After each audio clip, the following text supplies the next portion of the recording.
The lamp wavered in my trembling hand as I pushed past the twisted remains of an old wooden beam near the entrance of the abandoned mines.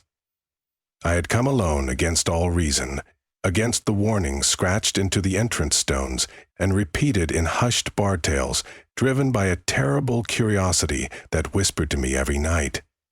The faint smell of decaying timbers and the dark swirl of mold clung to the stagnant air like a curse. Only after stepping into that suffocating mouth of the earth did I realize how silent the world above had been, urging me to turn back.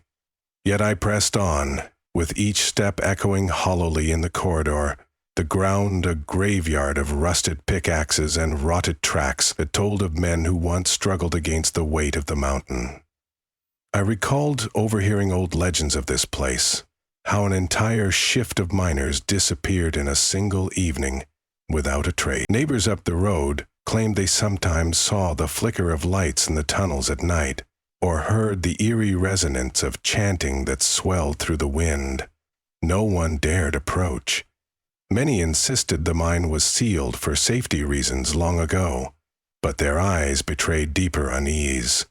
They knew there was something else, something that gnawed at the bounds of sanity, waiting for foolish ears to hear. Now, as I ventured deeper, I felt an unearthly hush like a living presence. Even the mild echo of dripping water seemed part of an invisible audience, awaiting a performance.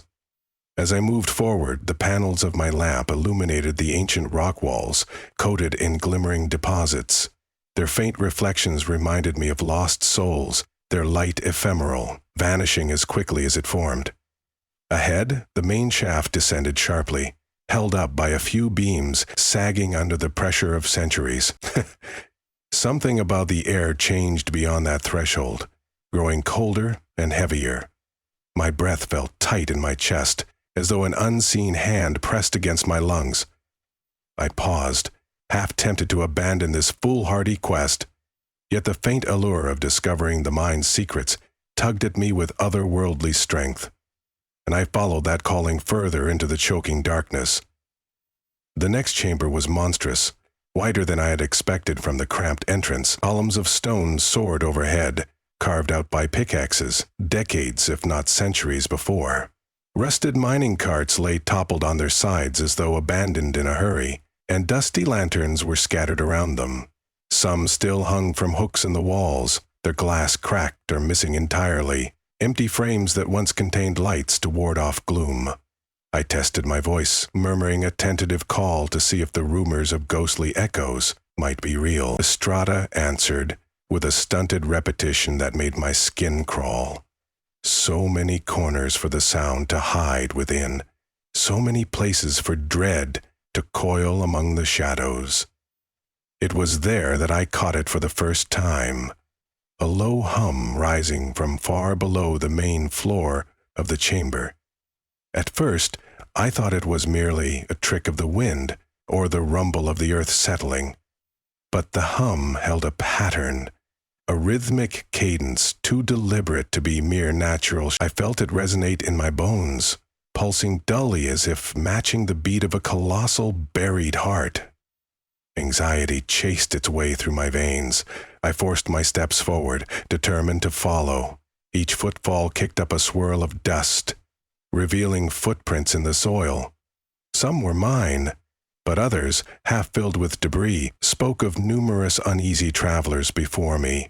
They led deeper into the labyrinth, toward the sloping corridor from which that eerie sound seemed to. Descending that passage felt like drowning. The walls pressed close, moist with condensation that glistened beneath my wavering lamp. The chanting grew more distinct, though I struggled to call it chanting.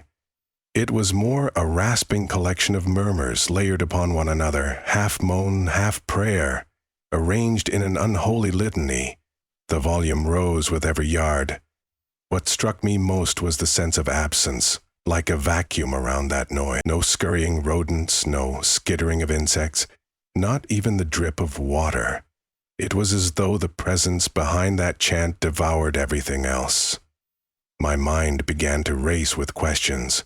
Who could be alive down here? Was I chasing ghosts or something far worse? And with each step, The distant chorus of voices swallowed my last hopes that this was only rumor. No, it was something real, and it wanted to be found. Under the glowing moon, my lantern revealed little more than ragged timbers, worn tracks, and twisting corridors heading off into darkness. Then the tunnel abruptly opened onto a ledge, overlooking a cavernous expanse. My light could no longer reach the far walls, but I could sense the enormity of the emptiness. At the center, lit with a strange pale glow that I could not identify, a circle of figures stood. Their skin was so white that it almost glowed of its own accord. Their faces were pointed skyward, or what they imagined to be the sky in that subterranean pit. I could not see eyes, only dark pits that seemed rudely hollowed from their skulls. Their cheeks were sunken, and their limbs moved in a mechanical, shuddering sway. A chorus of guttural voices emanated from them. It was neither purely melodic nor purely agonized, but an awful crossing of the two, a lamentation that wormed into my mind from unimaginable depths. My breath seized in my throat, and I prayed to remain unseen. For a tense moment, I stood rooted, staring at the assemblage of the eyeless. They were dressed in what remained of tattered miner uniforms, torn and caked in silt. Some had rotted boots, others were barefoot. One coughed up a hacking sound that meshed into the chant, turning it into a living thing. It reverberated against the cavern walls, returning as 1,000 echoes. The noise blurred my reason, sending jolts of fear through my skull. Yet a dreadful fascination anchored me there, an unwilling participant in that macabre sermon. Beneath the chanting, I thought I perceived something older, a presence behind their voices, as if they were channeling an ancient compulsion far beyond human ken. In their midst, laid upon a broad slab of rock that rose from the cavern floor, something wriggled. From my vantage, I struggled to see its form clearly. Was it human? No, its proportions were wrong. It looked contorted and sickly pale, mouth agape in silent moans or pleas. The miners raised their arms in unison, as though praising or beckoning this tormented figure. Gurgling, the thing twisted, straining, and the chanting swelled to a delirious crescendo. Panic hammered at my chest. Any rational mind would have turned and fled, but the chanting's hypnotic draw, savage as a whirlpool, bore into me. I was no longer content just to observe from afar. My feet began moving involuntarily, guiding me along the ledge to an old rope ladder that dangled precariously against the stone. As I descended, it crackled under my weight, the rotted fibers threatening to come loose. Yet I couldn't stop. My pulse thundered in my ears, and I could almost sense an alien electricity filling the void around me. Midway down, a rung snapped, leaving me dangling. My lantern clattered across the rock wall, nearly tumbling from my grasp. In that moment, the chanting shifted. The lament suddenly hushed, replaced by the scraping of limbs on stone. I felt, more than saw, the eyeless heads turning in my direction. Their attention pressed down on me as if an enormous eye had just swiveled to peer deep into my soul. For a heartbeat I froze, heart hammering, afraid that making another sound would draw them straight to me. But silence never arrived. A laugh, wet and garbled, echoed across the cavern. One of them had noticed me. Its voice was a babble of madness, the cackle of a creature that had forgotten the shape of normal laughter. And yet, it was an invitation. Some force demanded I continue downward, step by agonizing step, even though every nerve in my body screamed. At last, I found stable ground. The circle of figures was hidden behind a jagged outcropping ahead, leaving only flickers of their withered silhouettes. But they knew of my presence now. Their chanting resumed, and it seemed to coil around me. I fought the pressure in my mind as it tried to drag me forward, a dreadful lullaby sliding into my senses, trying to lull me into acceptance. Every footstep on that cold floor echoed like a shout, and the distance between me and them seemed fluid, shifting. My lungs burned with every breath of stagnant air. It dawned on me that those who had vanished here might have likewise felt that unstoppable magnetism, drawn deeper into the gloom, never to be seen again. I neared the circle, peering through the gloom, and saw that several figures had parted to reveal the motionless shape on the stone slab. My eyes landed on it, and I reeled in horror. It was once a man, perhaps another explorer or an unfortunate worker from decades past. But now it seemed grotesquely stretched, like the forces in that cavern had tried to pull him in all directions at once. Distended arms lay twisted at impossible angles, skin taut over bone. Worst of all was the man's face. The eyes had been gouged out, hollow sockets weeping a black residue. His jaw hung wide in a silent scream. I felt bile rising in my throat. This was the fate that awaited me. Every fiber of instinct warned, yet I could not tear my gaze from the abominable sight. The circle of pale miners now stood facing me directly. Their empty sockets radiated a feeling that was not sight, but an awareness, like they could see me through raw will alone. Their voices, ragged from neglect and unearthly usage, rose in unison, forming a language older than dust. All at once, I understood the nightmares that plagued the town's outskirts. These were neither living men nor simple ghosts. They were a communion of the cursed, pinned to the depths of the earth by an inexplicable malevolence. Their chanting was an echo of their final prayers, twisted into something vile and haunting. My presence must have awakened something in them, and I trembled as a new wave of their lament blasted my senses. I stumbled back, pressing my hands against my ears, but I could not shut it out. It pulsed directly in my skull, throbbing like a second heartbeat. One step at a time, I retreated. Yet even as I tried to tear myself away, I realized the chanting had begun to seep into my consciousness, staggered and looping. Step by step, I edged back toward the ladder, only to see that two of the miners on the far side were already blocking that route. They moved with a rigid, uncanny grace. The rest followed, creeping in from all sides. Perhaps they wanted to initiate me into their thrall. Perhaps they were commanded by that intangible presence that dwelled deep in the rock. Panic seized me. My flight or fight instincts took over. I let out a strained shout and bolted for a narrow passage leading away from the circle, away from that impossible tableau. My flight was blind. I dashed through the darkness, clutching my lantern as if it were a lifeline. The corridors twisted and descended unpredictably, turning my frantic escape into a labyrinthine race. I heard them behind me, soft footfalls, scraping nails on rock, the gurgling, half-formed mutterings of the chant. The flicker of my lamp cast cosmic shapes against dripping walls. Too many times, I caught glimpses of their pale limbs and eyeless faces in the corner of my vision, always just behind me, as though the mine itself was helping them close in. Eventually I stumbled into another chamber, smaller than the first. Stalactites hung from a low ceiling like jagged teeth.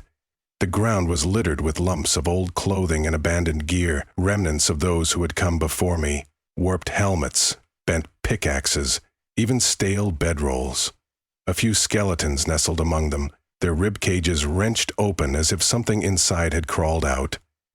The air was permeated by a heavier stench of decay than anywhere else, and it clung to the back of my throat. I gagged, nearly vomiting, but forced myself to keep moving. A glint of metal on the far side of the room caught my attention. There, leaning against the wall, was a large steel door, secured by a mechanism of locks and chains.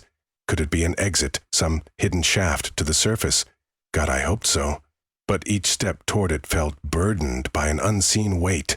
My mind rang with the memory of that chanting, its warped melody still pouring through me. My vision swam, and I struggled to remember who I was. The deeper I went, the more the mind stole from me sense, reason, even identity. Clawing at my own head, I forced myself to press on, fixated on the possibility of escape. Reaching the door took all my will. I fumbled at the chains, my hand shaking uncontrollably. With a fierce yank, I dislodged a rusted lock that snapped under pressure. The chain rattled to the ground. Behind me, the darkness pulsated. I imagined them drawing closer, the pale congregation of damned men whose chanting now thrummed in my veins. I braced myself against a wave of dizziness. Finally, I pulled the heavy door open, and a cold draft of air swept over me. The corridor beyond sloped gently upward. A flush of hope sparked in me, and I stumbled into that passage, letting the door slam behind. In the echoing thunder of metal, I realized the chanting had been cut off, as if the door offered a brief insulation against their cries. I found myself in a cramped tunnel, more natural than man-made, edges slick with algae. Each breath tore at my lungs, but I carried on blindly. The slope grew steeper. Water trickled over my boots, fed by some underground spring. I followed it, reasoning that perhaps it led to daylight, to an opening above. The water's hush was almost comforting. Not once did I dare glance behind me, convinced I might see a skeletal face or feel a cold hand on my shoulder. Instead, I whispered every prayer I could recall. My voice sounded hollow, foreign to my ears.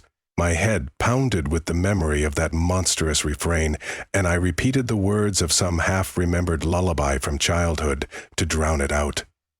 But the chanting persisted. In my thoughts, its unholy syllables repeated again and again, as if branding itself onto my subconscious. Try as I might, I could not rid myself of the vision. The circle of twisted miners, hollow eye sockets shining with a dreadful intelligence, and that tortured figure pinned to the slab. The more I recalled it, the more my own eyes burned. Fear blossomed that I might become one of them, some lost wanderer metamorphosed into an eyeless worshipper of the darkness. Horror clutched my throat. I needed the warmth of the sun, or at least the diffuse glow of moonlight, to remind me that hope existed somewhere in the world. After what felt like an eternity, I saw a faint shimmer ahead. My battered heart leapt. I rushed forward, slipping on wet stone, nearly dropping my lantern in my haste. The passage narrowed until I had to squeeze through a crack in the rock, dragging myself out inch by inch. Then abruptly I emerged onto a small ledge outside on the mountainside, the moonlit sky visible above. Fresh air roared into me like a miracle. Clutching at the ground, I collapsed, trembling too violently to move for several minutes. Behind me, the opening in the stone hissed with unseen presence, as though something lurked just out of sight. I realized I was free, but not untainted. My thoughts reeled. I took in great gulps of night air that stung my lungs in a wondrous way. The starlight felt both alien and comforting as it revealed the jagged cliffs and scraggly trees. Yet I could not revel in my escape, for my mind still rang with echoes of the chant, twisting my comprehension of the real world. Even after I managed to stand, my nerves were so frayed that a single snap of a twig threatened to unravel whatever courage remained. I limped down the slope to where I had left my small truck parked beside a dirt road. Every so often the hush of the wind seemed to mimic that hideous refrain from below.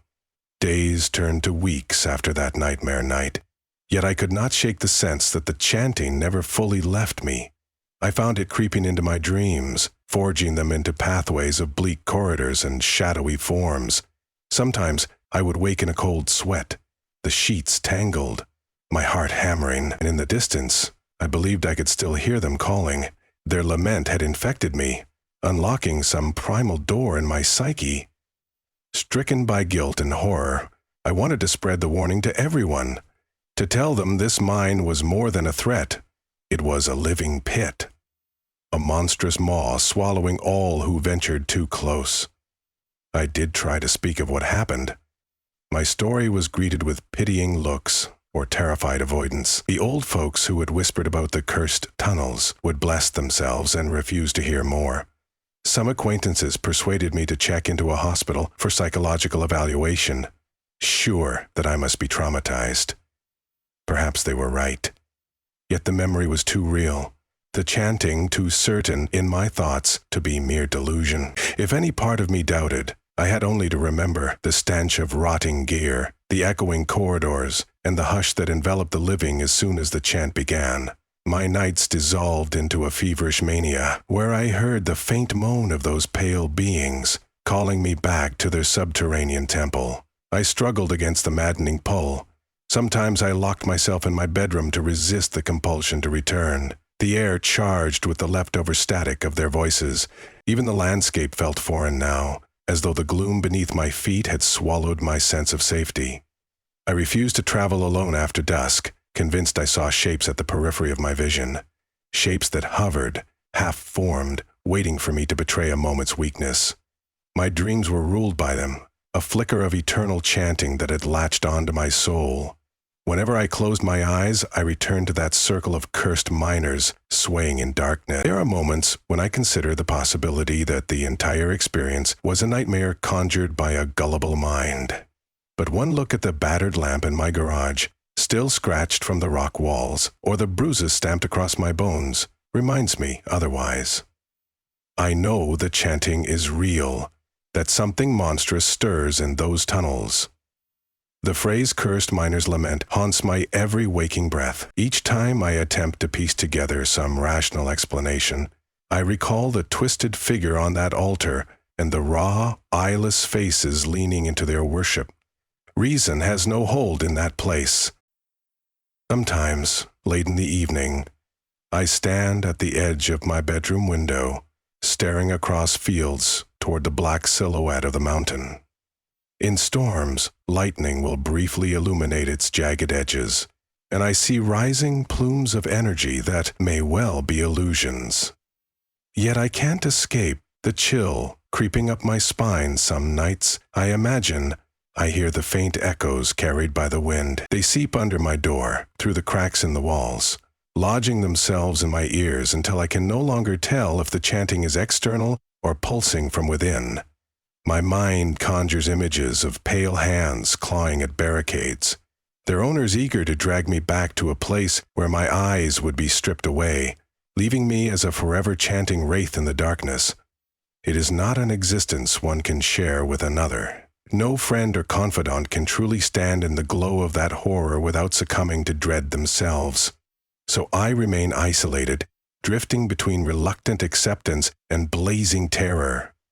There are nights I come close to walking back, no matter the risk, to silence their call or succumb to it. My nightmares demand closure.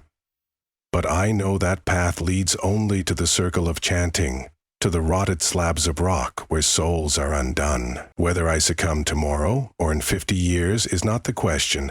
The question is whether the chanting will claim me in life or in death. Either way, the cursed miner's lament rings on, beckoning, and I know in my bones that it will echo long after I draw my last breath. I have dreamed of a final exorcism, of tunneling through the rock to bury that haunted cavern forever with dynamite, yet I fear that would only free the chanting, dispersing it into the air or unleashing whatever ancient presence dwells below onto the land. Some curses are better left sealed, and so I wait, bearing the knowledge like a slowly metastasizing disease. I see the silent condemnation in the eyes of those who remain ignorant. My words form a patchwork of madness to them. They will never understand that the chanting's hold extends beyond these mortal minds, that it's woven through invisible threads of dread. Long after I am gone, the echoes will remain, sleeping fitfully beneath the stone, hungering for the next foolish wanderer. When they come, when they inevitably arrive, with their curiosity or greed, they will hear the same lament, and they will understand, too late, that some echoes should never be disturbed. And so I offer the single warning that I can. Leave the cursed tunnels to their silent watchers and unholy incantations. Let the lament remain buried in the darkness. For if you chance to step foot there, the chanting will slip into your heart, cloaking you in nightmares no light can dispel. Then you, too, will belong to the dead that roam underground, chanting prayers to an ancient doom, drawing in every hapless soul until the mine is brimming with the collective wail of the eyeless. One day, the earth itself may quake, and the mountainside might tear open, releasing them all upon the living world.